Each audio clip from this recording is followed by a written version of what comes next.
Hello, I'm Roger Baker, Stratfor Senior Vice President for Strategic Analysis at RANE. This podcast is brought to you by Stratfor Worldview, RANE's premier digital publication for objective geopolitical intelligence and analysis. Sign up for our free Worldview newsletter at worldview.stratfor.com.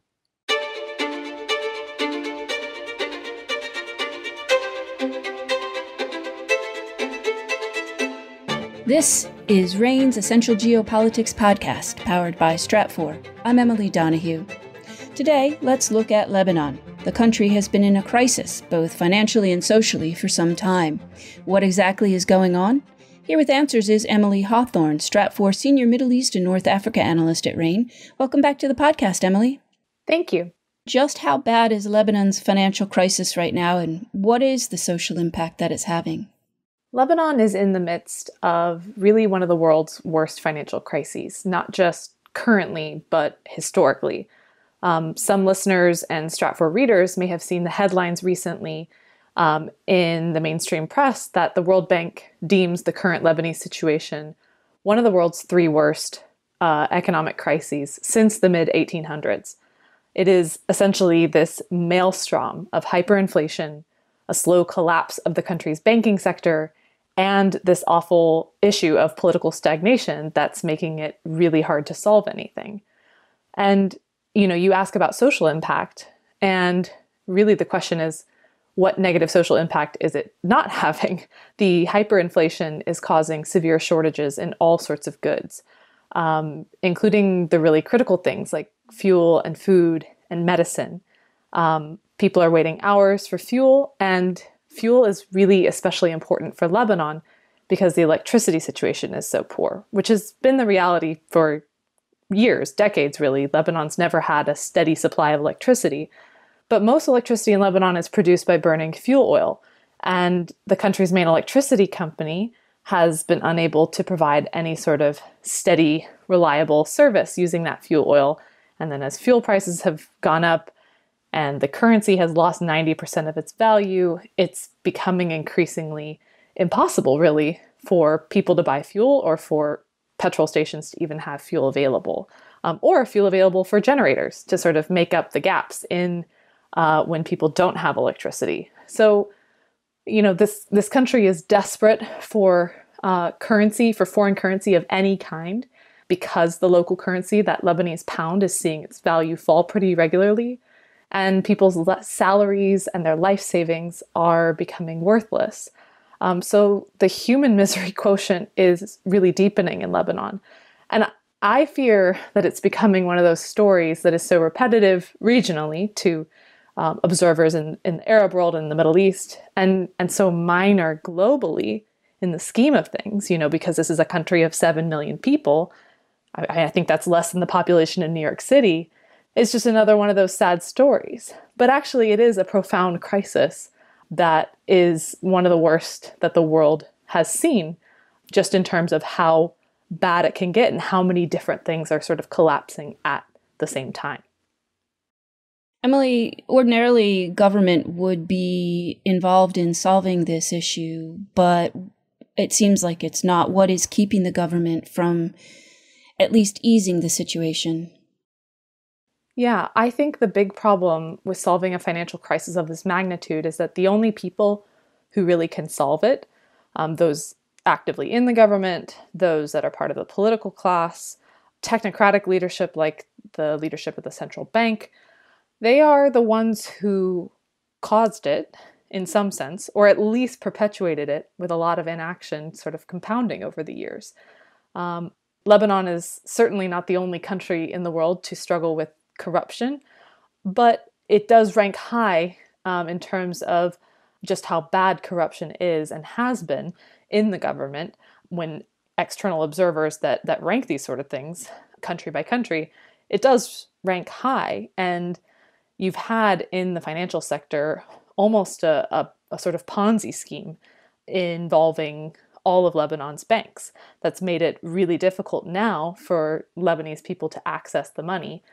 And it's made it really hard for the government to have the money available to solve the issue because the central bank is running really, really low on its own foreign currency reserves. and it has a lot of liabilities and debts to pay off. So it's difficult because the government is charged with solving it, but we haven't had a government in Lebanon now for 11 months. The last government resigned in the wake of the Beirut port explosion in August of 2020 and still has struggled to form another government. So there's a lot of finger pointing and not a lot of governing going on. And it really was the beginning of the onset of this awful financial crisis in late 2019. That was one reason we saw a very large protest movement demanding not just political and economic reforms, but demanding that this whole political class, characterized by inaction, that this whole political class would step down. One of the slogans of the protests, which have happened intermittently since that time, almost 2 years ago, was "all of them means all of them," meaning we want all of them to step down, all the political party leaders, everyone to step down. But really, Lebanon's political system, and this is where it gets interesting if you're interested in how different countries in the Middle East work, which of course I find really interesting. Lebanon's political system is unique in that it is very, very resistant to change. It's certainly not a monarchy. There's a parliament and prime minister and a president, and yet the same individuals have been in power for decades, and the same political parties always win elections. And there's a sectarian quota system that makes sure that Christians have a certain allotment of seats in each government, and Sunni Muslims have a certain allotment of seats in each government, et cetera, et cetera. And that kind of system has really, in truth, it has detracted from the government's ability to rule effectively and decisively.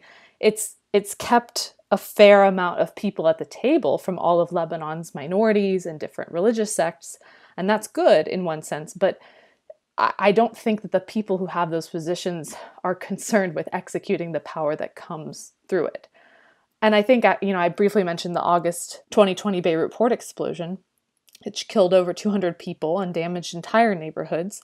No one's been held accountable. There's been no justice seen. And part of that is because it's really indicative of how this political system is resistant to even the smallest amount of change and the smallest amount of accountability. Because somebody in the government made a decision at some point that led in part to the government negligence that led to that Beirut port explosion. But we really haven't seen any sort of real information or charges surface against key individuals. And I think that's just indicative of how hard it is for the Lebanese system to sort of turn against itself and execute any meaningful change. What does this crisis in Lebanon mean for the broader region? I assume there's security implications. Yes, you are correct that there certainly are security implications. I think that's one key thing from this kind of financial crisis. There's certainly a risk of physical instability, of an increase in certainly petty crime as people are desperate and they are looking for food and medicine. There's a risk of sort of larger organized crime happening on a broader scale that just will further the issues of corruption in the country. But people are desperate and they're trying to feed their families. But it will certainly compound existing issues related to organized crime in Lebanon. And then of issue to the broader region is militancy in Lebanon is an issue. The state armed forces don't have strong control over sort of the use of force in the state. And that is a problem in Lebanon. And as people become poorer and more desperate and vulnerable, that can exacerbate an issue like that. I think another reason why it does matter for the broader region is that Lebanon, of course, has a huge diaspora population that cares deeply about this all around the world. And then anyone who's concerned about the humanitarian aspect of it will be worried about this crisis. And that's especially because Lebanon hosts so very many refugees. And as the situation in Lebanon becomes harder for Lebanese citizens and refugees alike, there is, of course, a risk of more people trying to leave Lebanon, even if it's unsafe for them, even if it's not easy for them to access any other countries. But in many, many ways, and one of the reasons why it's going to be hard to solve this crisis is that it doesn't matter in a huge way beyond Lebanese borders. It's sort of this disaster story that's playing out within Lebanon. And I think unless you have a sort of direct tie to Lebanese citizens or Lebanese businesses, there's not an overt risk of this turning into a huge regional war. It's just going to create more misery and collapse within Lebanon itself. And that in and of itself is going to impede other countries wanting to get more deeply involved to try and alleviate some of the suffering going on. But one thing I should mention is, because this question always comes up whenever myself or my other Middle East colleagues are talking about Lebanon, is that for many people, Lebanon is synonymous with Hezbollah. I mean, for people outside the region, they connect Lebanon with Hezbollah in a big way. That's the militant and political group that receives support from Iran, but is also a homegrown Lebanese group that serves mainly the Shiite population and those in southern Lebanon. They rely in part on Hezbollah for social assistance. Some of them may agree with Hezbollah's goal to attack Israel to the south. But I don't think that this financial crisis has a direct impact on the risk for another big conflict between Lebanon and Israel, or between Hezbollah and Israel. It's important to realize that the financial crisis impacts Hezbollah as well. It's impacting really everyone in Lebanon at this point. And Hezbollah and Lebanese leadership and Israel really signaled in the May 2021 Gaza war that we just saw that they weren't interested in sparking sort of another big conflict between Lebanon and Israel. That's key, that again, just really conveying that what's happening in Lebanon is terrible, but it's likely to remain something that really burns inside Lebanon and isn't going to create a huge risk for the broader region. Well, Emily, I mean, a basic question with probably not a basic answer. What happens next? I certainly think that the financial situation is going to get worse before it gets better. I think, very unfortunately, the social situation is going to get worse before it gets better. But there are two sort of things that I think are important to watch for that are slight silver linings that do indicate that there is possibility in the future for this situation to at least change. I don't want to say improve, but at least change, because really stagnation has been one of the issues that has contributed to this crisis. One, really basic, but financial aid is coming in. And there are countries like Qatar, countries like France, countries like Saudi Arabia, the United States. There are a lot of countries that do offer financial aid to Lebanon that don't want to see the situation lead to the full collapse of the Lebanese social system. So there is aid coming in, and the central bank, the Lebanese central bank, is able to move around some of its remaining cash, albeit dwindling, but move around some cash to try and alleviate some suffering. They just did something recently related to funding medicine imports. And so there are aid dollars coming in. And there have been tourists returning to Lebanon now that the COVID-19 situation has improved somewhat. Still not great in Lebanon, but has improved somewhat. And tourists and members of the Lebanese diaspora that are returning home to Lebanon, bringing in any sort of foreign currency does help and alleviate the situation. It's not a sustainable solution to the financial crisis, but it does help make sort of piecemeal relief in the near term. So that's one thing, is that aid is coming in. And then the last thing I want to mention is that while that political system is very resistant to change, and I think the more likely outcome in the near term is that we don't see a lot of change and that we do see the same parties rule in Lebanon, there are some glimmers that some Lebanese really are trying to change that system. Recently, some labor unions, in some of their elections, just within the union organization itself, you saw some new parties take the place of some of those established sectarian parties. And that's happened across a couple unions in Lebanon. And that's really interesting because that hasn't been the case in previous years. Usually you would see almost an exact mirroring of the parties in parliament, sort of indicating that people support the same parties, that there really isn't a desire for any different representation. And now, really just recently, you're seeing a shift in that. And that could, when we get to our next parliamentary elections, it would be really interesting if we saw people voting for different individuals.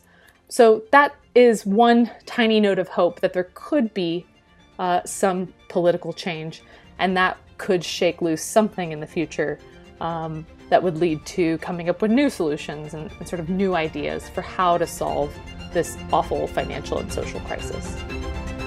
Emily Hawthorne is Stratfor Senior Middle East and North Africa Analyst at RANE. Thanks for that, Emily. Thank you. Stay informed with regular updates from our expert analysts. Sign up today for the free Stratfor Worldview newsletter from RANE. Go to worldview.stratfor.com. That's worldview.stratfor.com. I'm Emily Donahue. Thanks for listening.